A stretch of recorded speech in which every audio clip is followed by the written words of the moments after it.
Assalamualaikum warahmatullahi wabarakatuh. Kami dari kelompok 9 izin mempresentasikan hasil diskusi kami yang bertemakan sejarah kebudayaan Islam di Indonesia. Sebelum masuk materi, sedang kami memperkenalkan diri. Saya Lutfi Ramadan dengan MPM 231 dan teman-teman saya ada Novalina Dea Amelia dengan MPM 177, terus ada Fatwa Saputri dengan MPM 189, Andrea Widya Astuti dengan MPM 203, Naomi Sirkandi dengan MPM 209, Ajeng Dara Safira dengan MPM 220, dan yang terakhir ada Uswatun Hasanah dengan MPM 242. Baiklah, untuk mempersingkat waktu, langsung saja kita masuk materi yang pertama. Materi yang pertama yaitu sejarah masuknya Islam ke Indonesia. Pada waktu Islam pertama kali berkembang di Timur Tengah, sejak para Muslim dari Arab, Persia, India sudah ada yang sampai di Indonesia untuk berdagang. Nah, ketika itu Malaka sebagai pusat lalu lintas pelayaran dan perdagangan, hasil bumi berupa rempah-rempah dari seluruh Nusantara dibawa ke Cina dan Hindia. Nah, Cina dan Hindia ini sudah melakukan hubungan dagang langsung waktu itu. Berdasarkan cerita perjalanan dagang tersebut, pada tahun 674 Masehi telah diperkirakan bahwa di pantai barat Sumatera terdapat kelompok dari bangsa Arab yang menetap di Barus sebagai daerah penghasil kapur barus. Teori masuknya Islam di Indonesia. 1. Teori Gujarat. Teori ini diperkenalkan oleh J. Pisnapel, seorang cendekiawan asal Belanda yang berasal dari Universitas Leiden pada abad ke-19. Teori ini mengatakan bahwa proses kedatangan Islam ke Indonesia berasal dari Gujarat. 2. Teori Mekah atau Arab. Teori ini diperkenalkan oleh seorang ulama dan sastrawan Indonesia yaitu Profesor Buya Hamka, yang mengatakan bahwa masuknya Islam di Indonesia pertama kali dibawa oleh bangsa Arab pada abad ke-7 Masehi. 3. Teori Persia. Sejarawan asal Banten, Heosoin Diningrat, orang yang pertama kali mengenal teori ini. Heosoin memfokuskan pada kesamaan budaya dan tradisi yang berkembang di Persia dan Indonesia. 4. Teori Cina. Proses kedatangan Islam ke Indonesia, khususnya di Jawa, berasal dari para perantau Cina.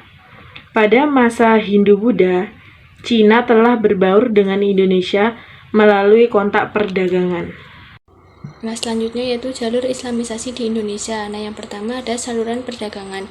Nah, peran perdagangan dalam penyebaran Islam berlangsung pada abad ke-7 sampai ke-16, di mana wilayah Nusantara sangat ramai sebagai tempat berkumpul para pedagang dari luar seperti Arab, Persia, dan Gujarat. Nah, keberadaan pedagang tentunya tidak berlangsung singkat. Mereka harus menunggu kapan untuk kembali berlayar, karena kapal yang mereka gunakan masih mengandalkan arah angin. Nah, oleh karena itu, sebagian dari mereka tinggal di pesisir pantai dalam kurun waktu lama. Nah, lamanya mereka mempengaruhi keadaan sekitar, di mana Islam mulai dikenal, berkembang melalui pesisir, dan mengalami perkembangan. Nah, yang kedua ada saluran perkawinan. Nah, banyak pedagang yang tinggal sementara di pesisir pantai menikah dengan orang pribumi. Pernikahan tersebut membuat pedagang dari luar menetap dan memiliki keturunan yang kemudian memeluk agama Islam. Nah, sebelum menikah, mempelai wanita juga harus memeluk agama Islam dengan terlebih dahulu mengucap kalimat syahadat. Nah, adanya pernikahan mempengaruhi jumlah pemeluk Islam bertambah banyak. Nah, yang ketiga ada saluran pendidikan. Penyebaran agama Islam melalui pendidikan terjadi di pondok pesantren yang saat itu didirikan oleh para ulama dan kiai. Para murid tinggal di pesantren sembari menuntut ilmu agama Islam. Setelah lulus, mereka kembali ke daerah asalnya untuk menyebarkan agama Islam yang telah dipelajari dari pondok pesantren.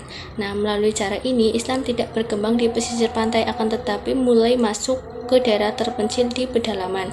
Nah, yang keempat ada saluran ajaran tasawuf. Nah, tasawuf ini merupakan ajaran ketuhanan yang bersifat magis, artinya telah bercampur dengan hal-hal berbau mistik. Nah, para ahli tasawuf biasanya dibekali keahlian di bidang pengobatan. Sejarahnya, ajaran tasawuf mulai masuk ke Indonesia pada sekitar abad ke-13, akan tetapi baru berkembang cukup pesat pada abad ke-17. Baik, di sini saya akan melanjutkan penjelasan mengenai jalur islaminasi di Indonesia yang melalui beberapa saluran dakwah. Nah, di sini yang kelima itu ada saluran seni budaya, di mana saluran penyebaran Islam melalui bidang kesenian ini memiliki beberapa seni pertunjukan yang digunakan diantaranya seperti gamelan yang dilakukan oleh Sunan Derajat, ada juga wayang yang dilakukan oleh Sunan Kalijaga, dan gending lagu-lagu dengan syair dasar Islam dan beberapa nasihat. Ada juga seni sastra hikayat serta babat dalam bahasa Melayu. Melalui senilah Islam berkembang dan bertambah sangat pesat karena menarik perhatian banyak orang. Nah, yang keenam ini ada saluran politik. Di Maluku dan Sulawesi Selatan, banyak rakyat yang memeluk agama Islam setelah rajanya masuk Islam terlebih dahulu. Pengaruh politik raja sangat berpengaruh akan tersebarnya agama Islam. Kerajaan Islam ini memerangi kerajaan-kerajaan non-Muslim, yaitu di mana kemenangan kerajaan Islam secara politik banyak menarik penduduk kerajaan Islam untuk memeluk agama Islam. Nah, yang ketujuh ini ada saluran dakwah. Saluran penyebaran agama Islam melalui dakwah yang dilakukan oleh 9 wali atau biasa disebut dengan wali songo. Peran wali dalam proses islaminasi di Indonesia itu sangatlah penting. Nah, berikut nama untuk ke-9 wali tersebut. Yang pertama ada Maulana Malik Ibrahim. Beliau berasal dari Persia dan dikenal sebagai Sunan Gresik. Yang kedua ada Sunan Ampel. Ketiga ada Sunan Giri. Keempat ada Sunan Muria. Kelima ada Sunan Derajat. Yang keenam ada Sunan Kudus.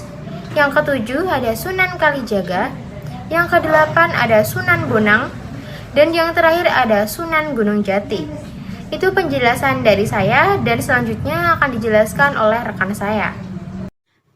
Baik, di sini saya akan menjelaskan tentang perkembangan Islam di Indonesia. Yang pertama, ada perkembangan Islam di Pulau Sumatera.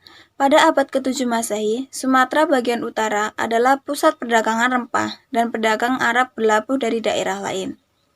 Bukti adanya agama Islam masuk di Sumatera berasal dari makam Sultan Malik Ibrahim As-Saleh, raja pertama kerajaan Samudra Pasai pada tahun 1270 sampai 1297 Masehi.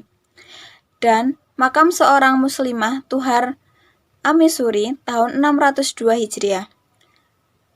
Di Sumatera bagian selatan, kemunduran kerajaan Sriwijaya dikuasai dan dimanfaatkan oleh kerajaan Samudra Pasai untuk sebagai kekuatan ekonomi baru.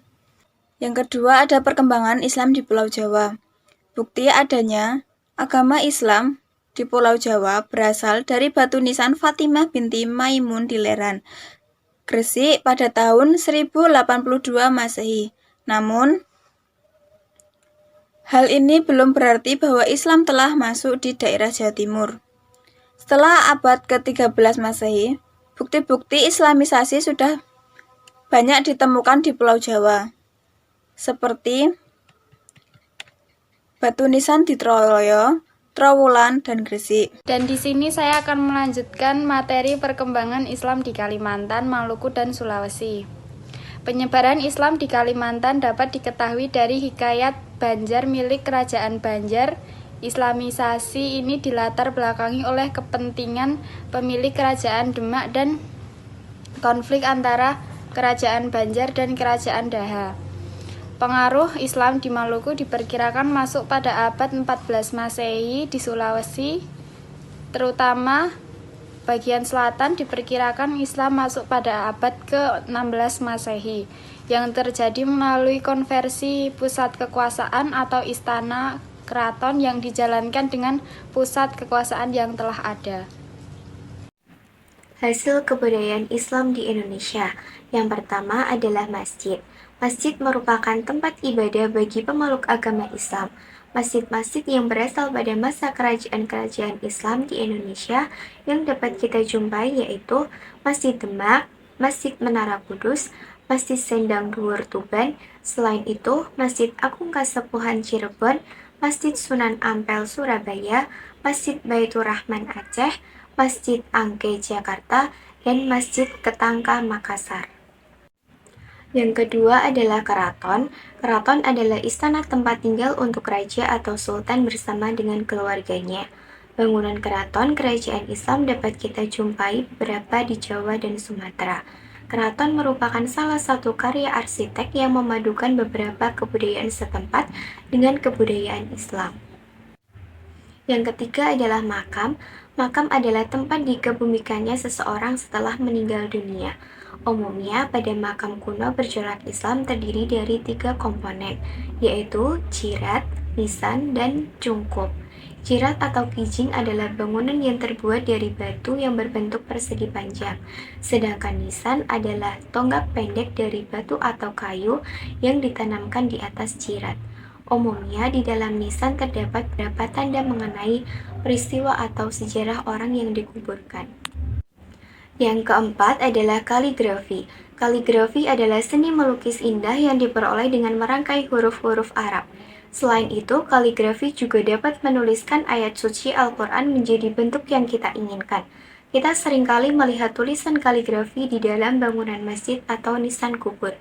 Yang kelima adalah karya sastra. Karya sastra merupakan hasil kebudayaan pada masa kerajaan Islam.